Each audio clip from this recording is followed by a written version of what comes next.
आम आदमी पार्टी की मुश्किलें लगातार बढ़ती जा रही है। केजरीवाल को समझ ही नहीं आ रहा है कि वो अपने नेताओं को जांच एजेंसियों से कैसे बचाएं। पहले तो केजरीवाल पार्टी के नेताओं को ही बचाने में लगे हुए थे, लेकिन अब केजरीवाल अपने आप को भी ईडी से बचाने में लगे हुए हैं। लेकिन अब जो खबर आई है वो केजरीवाल के लिए सबसे बड़ा झटका हो सकता है, क्योंकि एक मीडिया रिपोर्ट के मुताबिक ईडी अब एक और बड़ा एक्शन लेने की तैयारी में है। दरअसल केजरीवाल ने हाल ही में कथित शराब घोटाले की जांच के सिलसिले में ईडी द्वारा तीसरी बार बुलाए जाने के बाद भी एजेंसी के सामने पेश होने से इनकार कर दिया था। इसके बाद से ही इस बात को लेकर अटकलें तेज हो गई हैं कि क्या अब ईडी केजरीवाल को गिरफ्तार करने जा रही है या चौथी बार समन भेजेगी। लेकिन ईडी अब एक और बड़ा फैसला ले सकती है, इसको लेकर एक मीडिया रिपोर्ट में दावा किया गया है। वहीं दूसरी तरफ आप के नेता एक एक कर गिरफ्तार हो रहे हैं, जिससे केजरीवाल झल्ला गए हैं। वहीं इस खबर में कांग्रेस को लेकर भी बताएंगे आपको कि कैसे कांग्रेस की बढ़ गई है मुश्किलें, और आम आदमी पार्टी के बारे में भी बताएंगे आपको इस खबर में कि कैसे केजरीवाल की बढ़ गई है आफत। तो बने रहिए हमारे साथ खबर में अंत तक और देखिए हमारी ये खास रिपोर्ट। दोस्तों, लग रहा है कि आम आदमी पार्टी इस देश की राजनीति में इतिहास बनकर ही रह जाएगी। लग रहा है कि आने वाले समय में उनका वजूद ही खत्म हो जाएगा। साथियों, अरविंद केजरीवाल ने 2012 में राजनीति को बदलने के नाम पर एक दल का गठन किया और नाम रखा था आम आदमी पार्टी। सभी जगह जोर शोर से प्रचार हुआ कि एक और राजनीतिक दल का जन्म हुआ है, जिसका दावा है कि वो सत्ता में आते ही पूरी तरह से राजनीतिक भ्रष्टाचार को खत्म कर देगा और विकास की गंगोत्री बहा देगा। इस बात को आपके लोगों ने गली चौराहों पर इस तरह से बोला कि दिल्ली की जनता को भरोसा हो गया कि ये दल और इसका नेता अरविंद केजरीवाल जरूर कुछ बदलाव करेंगे दिल्ली की राजनीति में और विकास में। लेकिन अब शायद दिल्ली की जनता को समझ आ गया है कि आम आदमी पार्टी के लोगों ने चुनावों में जो कुछ कहा था वो उस झूठ की तरह था जिसे सच मनवाने के लिए चुनाव से पहले 1000 बार बोला गया था। लेकिन अब आम आदमी पार्टी को सत्ता मिली तो उन्होंने अपनी हर बात से यू टर्न ले लिया। भ्रष्टाचार को राजनीति से खत्म करने की वही बात कही और विकास की गंगोत्री बहा देने वाली बात से पलट गए। इसके बदले में आम आदमी पार्टी सरकार को जहां मौका मिला उसने कथित तौर पर वहां भ्रष्टाचार किया। आम आदमी पार्टी की सरकार के दामन पर इतने दाग लग गए हैं कि कोई भी ये नहीं कहेगा कि दाग अच्छे हैं। आपको बता दें कि पहले आम आदमी पार्टी के नेता भ्रष्टाचार के आरोप में घिरे और अब पूरी की पूरी पार्टी ही आरोपी बनती चली जा रही है। कथित शराब घोटाले में दिल्ली के सीएम अरविंद केजरीवाल की मुश्किलें लगातार बढ़ती जा रही हैं। ईडी के 3 समन को नजरअंदाज कर चुके केजरीवाल की आम आदमी पार्टी को अब आरोपी बनने की तैयारी चल रही है। खबरों के मुताबिक prevention of money laundering act यानी पीएमएलए की धारा 70 का प्रयोग करते हुए ईडी आम आदमी पार्टी को आरोपी बना सकती है। एक मीडिया रिपोर्ट में कहा गया है कि हालांकि इस सेक्शन का इस्तेमाल कंपनियों के अपराध से निपटने के लिए किया जाता है। खबरों के मुताबिक केंद्रीय जांच एजेंसी का मानना है कि इस धारा का इस्तेमाल करते हुए किसी राजनीतिक दल के खिलाफ भी केस दर्ज किया जा सकता है। इस सेक्शन के मुताबिक कंपनी से अर्थ किसी कॉरपोरेट फर्म या अन्य व्यक्तियों के संगठन से है। एजेंसी का मानना है कि ट्रस्ट और कंपनीज पहले ही पीएमएलए के दायरे में हैं और अन्य संगठनों की तरह राजनीतिक दलों के खिलाफ भी पीएमएलए के तहत केस दर्ज किया जा सकता है। रिपोर्ट्स के मुताबिक एक वरिष्ठ अधिकारी ने कहा कि कंपनी के मामले में कंपनी के खिलाफ केस इसके निदेशक, मैनेजर, सेक्रेटरी या अन्य प्रतिनिधि के जरिए दर्ज किया जाता है। इसी तरह राजनीतिक दल के खिलाफ इसके संयोजक, कोषाध्यक्ष और अन्य प्रतिनिधि के जरिए केस दर्ज किया जा सकता है। उन्होंने कहा सभी कानूनी विकल्पों पर विचार किया जा रहा है। हालांकि एजेंसी ने आम आदमी पार्टी को आरोपी बनाने पर अंतिम फैसला नहीं किया है, लेकिन अगर आम आदमी पार्टी के खिलाफ केस दर्ज किया जाता है तो ये पहला राजनीतिक दल होगा जिसके खिलाफ पीएमएलए के तहत मुकदमा दर्ज होगा। मतलब अब केजरीवाल की पार्टी पर खतरा मंडराने लगा है। अरविंद केजरीवाल और उनके दल का ऐसा हाल है कि पार्टी के नेता भ्रष्टाचार से लेकर गुंडई करने के आरोप में जेल पहुंच रहे हैं। आपके कई नेता गलत व्यवहार करने के लिए जेल में पहुंच चुके हैं। आपके नेता ईमानदारी और राजनीतिक शिष्टाचार की बड़ी बड़ी बातें करते थे, लेकिन सच ये है कि केजरीवाल ने हर बात से यू टर्न ले लिया है। राजनीतिक सिद्धांत की बड़ी बड़ी बातें करने वाले केजरीवाल सत्ता में आने के बाद लगभग गजनी ही हो गए हैं। अब उनके नेता जेल जाने के बाद इस्तीफा नहीं देते हैं। दिल्ली के मंत्री सत्येंद्र जैन, पंजाब में तो 2 साल की सजा पा चुके नेता को विधायक पद से हटाया नहीं गया है, तो वहीं गुजरात में चतर वसावा, जिनके जेल में जाने के बाद भी वो उन्हें सांसदी लड़ाने के लिए तैयार हैं। यानी राजनीति में नैतिकता वाली बात की पोटली बनाकर केजरीवाल ने कहीं छुपा दी और अब उन्हें मिल भी नहीं रही, या वह अब उसे ढूंढना भी नहीं चाहते हैं। केजरीवाल ने तमाम इतिहास बनाए राजनीति में आने के बाद, और साथ ही एक और इतिहास बनाया है कथित तौर पर भ्रष्टाचार करने का। राजनीतिक सिद्धांतों की इतनी जल्दी बलि दे देने का इतिहास और विकास का लॉलीपॉप दिखाकर अपना विकास कर लेने का कीर्तिमान आपके नेताओं ने ही रचा है। भ्रष्टाचार के आरोपों के सिंहासन पर बैठे केजरीवाल गुजरात दौरे के दौरान अपने उस नेता से जेल में मिलने पहुंचे जिनके ऊपर आरोप लगे हैं कि उन्होंने वन विभाग के अधिकारियों के साथ दुर्व्यवहार किया है। लेकिन राजनीतिक सिद्धांतों की तरफ पीठ करके खड़े केजरीवाल ने बड़ा यू टर्न ले लिया है। राजनीति में आने के बाद केजरीवाल जो ये कहते थे कि जिस नेता पर कोई भी आरोप लगे तो उसे इस्तीफा दे देना चाहिए, वो अब अपनी ही बातों से पलटी मार चुके हैं। गुजरात के 2 दिन के दौरे पर पहुंचे दिल्ली के सीएम अरविंद केजरीवाल ने आपके विधायक चेतर वसावा के मुद्दे पर बीजेपी पर निशाना साधा है। केजरीवाल ने पंजाब के मुख्यमंत्री के साथ नर्मदा जिले की राजपीपला जेल में बंद पार्टी के विधायक चेतर वसावा से मुलाकात की। इसके बाद केजरीवाल ने कहा कि गुजरात में पूरा आदिवासी समाज गुस्से में है। केजरीवाल ने कहा कि गुजरात में तानाशाही की हदें पार हो गई है। गुजरात की जनता बीजेपी को उखाड़ फेंकने का काम करेगी। केजरीवाल ने कहा कि चेतर भाई और उनकी पत्नी दोनों ठीक और स्वस्थ हैं, वो किसी भी कीमत पर लड़ना नहीं छोड़ेंगे। चेतर वसावा आदिवासियों के लिए संघर्ष करना जारी रखेंगे। आप विधायक को वन कर्मियों को धमकाने और फायरिंग करने के आरोप में पिछले दिनों सरेंडर के बाद अरेस्ट किया गया था। आम आदमी पार्टी ने चेतर वसावा को भरूच लोकसभा सीट से लड़ने का ऐलान किया है। केजरीवाल ने मुलाकात के बाद कहा कि गुजरात की बीजेपी सरकार ने चेतर भाई वसावा को झूठे मामले में गिरफ्तार किया है, जिससे आज पूरा आदिवासी समाज काफी गुस्से में है क्योंकि चेतर भाई के साथ उनकी पत्नी को भी गिरफ्तार किया गया है। शकुंतला बेन आदिवासी समाज की बहू हैं, इसलिए आज पूरा आदिवासी समाज नाराज है। केजरीवाल ने कहा कि गुजरात में बीजेपी को उखाड़ने का काम करना है और गुजरात की जनता बीजेपी को उखाड़ने का काम करेगी क्योंकि अब ऐसी निरंकुशता की सीमा पार हो चुकी है। दोस्तों, केजरीवाल तो अपने सभी गिरफ्तार नेताओं को ईमानदार और निर्दोष बता रहे हैं, लेकिन सवाल है कि कोर्ट से उन्हें जमानत क्यों नहीं मिल पा रही है। दिल्ली में एक सरकार बनी जो कहती थी कि जी हम आएंगे तो शासन और प्रशासन से भ्रष्टाचार को बिल्कुल ही साफ कर देंगे, लेकिन आम आदमी पार्टी और अरविंद केजरीवाल का यह दावा भी हकीकत कम और फसाना ज्यादा साबित हुआ। अरविंद केजरीवाल धीरे धीरे अपने सारे वादों से मुकरते चले गए और अब आलम यह है कि जहां जहां अरविंद केजरीवाल सरकार को मौका मिला वहां वहां उन्होंने भ्रष्टाचार किया। अरविंद केजरीवाल की सरकार के ऊपर भी अब तक जंगल से लेकर जमीन तक, दारू से लेकर दवा तक में भ्रष्टाचार के आरोप लग चुके हैं और अभी आरोपों की फेहरिस्त और लंबी हो सकती है। अरविंद केजरीवाल सरकार के दामन में कई दाग लग चुके हैं और शराब घोटाले के बाद अब दवा में भी भ्रष्टाचार करने के आरोप लगे हैं। जिस मोहल्ला क्लिनिक को वो हेल्थ में परिवर्तनकारी बदलाव बता रहे थे, उसी मोहल्ला क्लिनिक की दवाओं और जांच में घोटाला करने का आरोप केजरीवाल सरकार पर लगा है, जिसके बाद केजरीवाल सरकार बीजेपी के निशाने पर आ गई है। लेकिन केजरीवाल सरकार है सच बोलने को तैयार नहीं।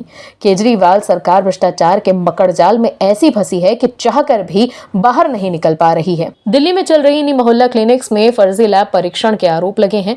अब नियमितताओं के आरोप के पहले दिल्ली सरकार के अस्पतालों में नकली दवाओं की आपूर्ति के भी आरोप लग रहे हैं। इस संबंध में बीजेपी ने प्रेस कॉन्फ्रेंस करके दावा किया कि आम आदमी मोहल्ला क्लिनिक्स में गुमनाम मरीजों पर, घोस्ट पेशेंट्स पर नकली लैब परीक्षण किया जा रहा है। लाखों फर्जी परीक्षणों के बदले 2 निजी प्रयोगशालाएं एग्लिस डायग्नोस्टिक्स और मेट्रोपोलिस हेल्थ केयर को भुगतान किया गया है, जिससे करोड़ों रुपए का घोटाला हुआ।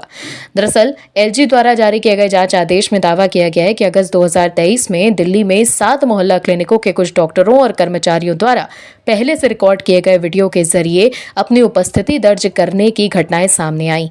ये मोहल्ला क्लिनिक दक्षिण पश्चिम दिल्ली, शाहदरा और उत्तर पूर्वी दिल्ली जिलों में स्थित है। एक और बात सामने आई कि इन मोहल्ला क्लिनिकों में मरीजों को डॉक्टर की गैर मौजूदगी में ऐसे कर्मचारी दवाएं वितरित करते थे जो अधिकृत ही नहीं थी। इससे मरीजों का जीवन खतरे में पड़ने की बात कही गई। सितंबर 2023 में इन कर्मचारियों के खिलाफ कार्रवाई की गई और उन्हें पैनल से हटा दिया गया। उनके खिलाफ एफआईआर भी दर्ज की गई। इसके बाद एलजी के आदेश पर दोनों प्राइवेट लैब एग्लिस डायग्नोस्टिक्स और मेट्रोपोलिस हेल्थ केयर से मिले 3 महीनों के डेटा की समीक्षा की गई। सैंपल लैब टेस्ट डेटा जुलाई से सितंबर 2023 के बीच का था। समीक्षा के दौरान ये पाया गया कि मरीजों के पंजीकरण और बाद में उन पर किए गए लैब टेस्ट के लिए नकली या ऐसे मोबाइल नंबरों का उपयोग किया गया जो थे ही नहीं। साथ ही मोबाइल नंबरों का भी दोहराव हुआ। समीक्षा रिपोर्ट में निष्कर्ष में दावा किया गया कि 11,657 मरीज ऐसे दिखाए गए जिनके मोबाइल नंबर वाले स्थान पर केवल 0 अंक दर्ज किया गया।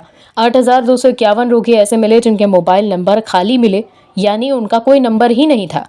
कुछ मरीजों का मोबाइल नंबर 999999 दर्शाया गया और इनकी संख्या 3092 बताई गई। 1, 2, 3, 4, 5 से शुरू होने वाले मोबाइल नंबर 400 दिखाए गए जो भारत में होते ही नहीं हैं। 999 मरीज ऐसे दर्ज थे जिनके मोबाइल नंबर 15 बार या अधिक बार दोहराए गए। इसके बाद 4 जनवरी 2024 को LGV सक्सेना ने CBI जांच की सिफारिश कर दी और 5 जनवरी को केंद्रीय गृह मंत्रालय ने मोहल्ला क्लिनिक में कथित फर्जी लैब टेस्ट मामले में CBI जांच की अनुमति दे दी। दोस्तों, अब देखना यह है कि इस मोहल्ला क्लिनिक के भ्रष्टाचार में कौन कौन से लोग सामने निकल के आते हैं। लोकसभा चुनाव 2024 में कुछ ही समय बाकी रह गया है। बीजेपी ने नारा दिया था कांग्रेस मुक्त भारत का। बीजेपी उस तरफ लगातार बढ़ भी रही है। कई राज्यों में कांग्रेस का सुपड़ा लगभग साफ हो गया है। अब ऐसा ही कुछ बीजेपी कांग्रेस के साथ यूपी में भी करने वाली है। कांग्रेस जो एक समय तक यूपी में राज करती थी, आज उसकी हालत ऐसी हो गई है कि वो यूपी में एक लोकसभा सीट और विधानसभा सीट पर जीत के लिए तरस रही है। बीजेपी की राजनीतिक तैयारी और लोक नीति ऐसी है कि कांग्रेस के वो अभेद किला जिस पर कांग्रेस की तूती बोलती थी, बीजेपी से प्रभावित होकर वहां के लोगों ने भी कांग्रेस को नकार दिया और कांग्रेस को उसके राजनीतिक घरों से भी बेघर कर दिया, जिसका जीवंत उदाहरण अमेठी है। पिछले लोकसभा चुनावों के दौरान बीजेपी और स्मृति ईरानी ने ऐसी हुंकार भरी कि राहुल गांधी भागकर वायनाड पहुंच गए। अब वही हाल सोनिया गांधी का भी हो सकता है। सोनिया गांधी के लिए बीजेपी ने ऐसा चक्रव्यूह रच दिया है कि सोनिया गांधी के साथ ही पूरी कांग्रेस में खलबली मच गई है। राहुल गांधी के ही तर्ज पर कांग्रेस सोनिया गांधी के लिए भी दक्षिण भारत में सुरक्षित सीट खोजने में लग गई है। कांग्रेस की कोशिश है कि सोनिया गांधी किसी भी हाल में चुनाव न हारे। राजनीतिक गलियारों में चर्चा है कि संभवतः ये चुनाव सोनिया गांधी का आखिरी चुनाव हो सकता है। इसीलिए कांग्रेस सोनिया गांधी के लिए सुरक्षित सीट्स तलाश रही है। साल 2014 में कांग्रेस ने यूपी में अमेठी और रायबरेली की 2 सीट जीती थी, लेकिन साल 2019 में पार्टी सिर्फ रायबरेली सीट पर ही जीत पाई थी। लेकिन इस बार मुश्किल ये है कि इसी रायबरेली में बीते विधानसभा चुनाव में कांग्रेस का खाता तक नहीं खुला। सभी 6 सीट बीजेपी और समाजवादी पार्टी ने आपस में बांट ली, जो ये बताने के लिए काफी है कि रायबरेली में कांग्रेस के लिए स्पेस खत्म हो चुकी है। इसकी बड़ी वजह यह है कि रायबरेली में कांग्रेस के जो मजबूत चेहरे थे वो अब बीजेपी के साथ है। आदित्य सिंह रायबरेली से ही बीजेपी के विधायक हैं, जबकि दिनेश प्रताप सिंह साल 2019 में खुद सोनिया गांधी को चुनौती दे चुके हैं, जो मौजूदा समय में योगी सरकार में मंत्री हैं। यानी मुश्किल कम नहीं है। ऐसे में बीजेपी के पास कांग्रेस मुक्त यूपी बनाने का सुनहरा मौका है। जिस तरह 2019 में बीजेपी ने अमेठी जीता, उसी तरह बीजेपी कांग्रेस के इस आखिरी किले को भी ढा देना चाहती है, जिसके लिए बीजेपी रायबरेली में अपनी विधायक आदित्य सिंह को मैदान में उतार सकती है। और न सिर्फ रायबरेली में काफी लोकप्रिय हैं, बल्कि महिला कार्ड भी उनके नाम पर आसानी से चल सकता है। स्थानीय स्तर पर चर्चा है कि रायबरेली से बीजेपी आदित्य सिंह को उतार सकती है। आदित्य सिंह के पिता अखिलेश सिंह का रायबरेली में बड़ा कद है। वो निर्दलीय चुनाव जीतते थे। पिछले 31 साल से रायबरेली विधानसभा सीट पर आदित्य सिंह और उनके परिवार का ही कब्जा है। ऐसे में इस बार कांग्रेस के लिए रायबरेली बचाना भी मुश्किल हो सकता है। यही वजह है कि राहुल गांधी की तरह सोनिया गांधी के भी दक्षिण भारत के किसी सीट से चुनाव लड़ने की चर्चा तेज है। लोकसभा चुनाव में विपक्ष को धूल चटाने के लिए बीजेपी ने ऐसी रणनीति बनाई है जिससे पार पाना विपक्षी गठबंधन के लिए काफी मुश्किल है। बीजेपी की तैयारी लोकसभा चुनाव के लिए एकदम जोर शोर से चालू है। जहां विपक्ष आपसी माथापच्ची में फंसा हुआ है, तो वहीं बीजेपी लोकसभा के लिए एक सीट पर अपना गुना भाग सेट कर रही है। दोस्तों, बीजेपी की रणनीति और राजनीतिक चक्रव्यूह ऐसा है कि विपक्ष को उसमें से निकलने का कोई उपाय ही नहीं सूझता है। बीजेपी अपने मुद्दों के साथ ही कैंडिडेट का चुनाव कैसे करना है, इस पर भी लगातार ध्यान दे रही है। बीजेपी को पता है कि मुद्दों के साथ ही कैंडिडेट भी काफी जरूरी है लोकसभा में जीत का 13 शतक मारने के लिए। जहां विपक्षी सीट शेयरिंग नहीं तय कर पा रहे हैं, वहीं बीजेपी के राष्ट्रीय अध्यक्ष ने राज्यों में रैलियां भी शुरू कर दी है। जिस तरह से बीजेपी ने अभी हाल ही में बीते 5 राज्यों के चुनाव में जैसे विपक्ष को चारों खाने चित किया, ठीक उसी तरीके से, ठीक उसी रणनीति को वो लोकसभा में भी दोहरा कर विपक्ष को चारों खाने चित कर देना चाहती है। लोकसभा चुनाव में अब 3 महीने का ही वक्त रह गया है। ऐसे में बीजेपी लोकसभा चुनाव 2024 की रणनीति बनाने में जुट गई है। बीजेपी लोकसभा चुनाव में पार्टी के वरिष्ठ नेताओं को चुनाव मैदान में उतारने की तैयारी कर रही है। लोकसभा चुनाव लड़ने वाले उम्मीदवारों की लिस्ट में कई ऐसे राज्यसभा सांसद के भी नाम होंगे जो केंद्र में मंत्री हैं। बीजेपी ने वरिष्ठ नेताओं और खासकर उन लोगों को जिनका राज्यसभा में तीसरा कार्यकाल है, लोकसभा चुनाव लड़ने को कहा है ताकि वो संसद में अपनी जगह सुनिश्चित कर सकें। इनमें वे नेता भी शामिल हैं जो मोदी सरकार में कैबिनेट मंत्री हैं। इंडियन एक्सप्रेस की रिपोर्ट में सूत्रों के हवाले से कहा गया है कि ऐसे नेताओं को अपनी पसंद की सीट चुनने की छूट दी गई है।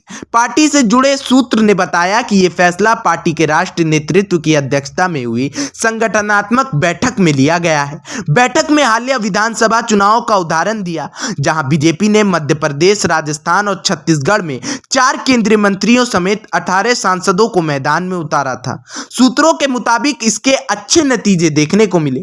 उन्होंने कहा है कि कम से कम एक मौजूदा केंद्रीय मंत्री समेत पार्टी के कम से कम 2 दिग्गजों को दिल्ली से मैदान में उतारे जाने की उम्मीद है। केंद्रीय मंत्री जो राज्यसभा सांसद हैं, उनमें राजीव चंद्रशेखर, पीयूष गोयल, निर्मला सीतारमण, एस जयशंकर, धर्मेंद्र प्रधान, भूपेंद्र यादव, हरदीप सिंह पुरी, मनसुख मंडाविया, पुरुषोत्तम रूपाला, अश्विनी वैष्णव, ज्योतिरादित्य सिंधिया, नारायण राणे शामिल हैं। कर्नाटक से चंद्रशेखर और सीतारमण, महाराष्ट्र से गोयल और गुजरात से रूपाला उन 9 बीजेपी नेताओं में से हैं जो वर्तमान में तीसरी बार राज्यसभा सांसद हैं। इस सूची में पूर्व केंद्रीय मंत्री प्रकाश जावड़ेकर भी शामिल हैं।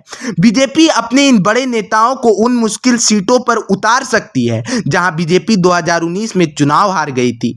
कर्नाटक को छोड़ दे तो दक्षिण भारत में बीजेपी की स्थिति फिलहाल कमजोर है, लेकिन निर्मला सीतारमण और एस जयशंकर जैसे दिग्गज नेताओं के चुनावी मैदान में उतरने से दक्षिण भारत में भी बीजेपी अपने पक्ष में माहौल बनाने में कामयाब हो सकती है।